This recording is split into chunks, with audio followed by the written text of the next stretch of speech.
দাও নাহলে কাট দাও অন্ত করে দাও। হ্যাঁ, বিসমিল্লাহির রহমানির রহিম।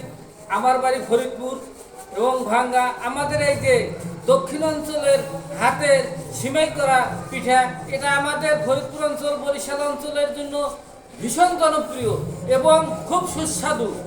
এইটা আরও ভালো হয় এই এই যে শীতের সময় খেজুর গাছের রস দিয়া খেজুরের গুড় দিয়া যদি এই শীতের সময় করা হয়, সকালবেলায় এত হয় ক্ষীরের মতন হয়ে যায়, জমাট হয়ে যায় এবং এই ঠান্ডা ভোরের রোদ্রে বসে আমরা আগে ছোটবেলায় খাইতাম।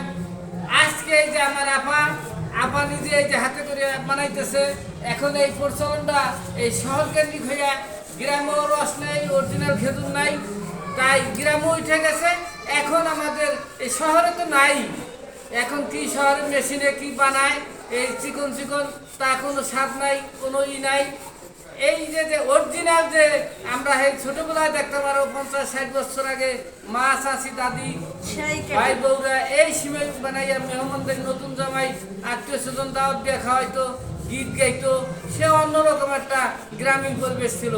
আমি আমার এই যে আপা আর এই যে আর একজন তারই আত্মীয় এবং উনি খুব ভালো লোক, এর দেখে আমার মনটা জুড়ে গেছে যে বহু বছর পরে এই একটা জিনিস দেখলাম। আপনারা সবাই দোয়া করবেন তাদের জন্য। আর এই জিনিসটা আপনারা এখন এই হাতে করা শুরু করেন। আগের আমরা সেই স্মৃতি ভুলে গেছি কেন, সেই স্মৃতি ধরে রাখার চেষ্টা করতে হবে সবাইকে।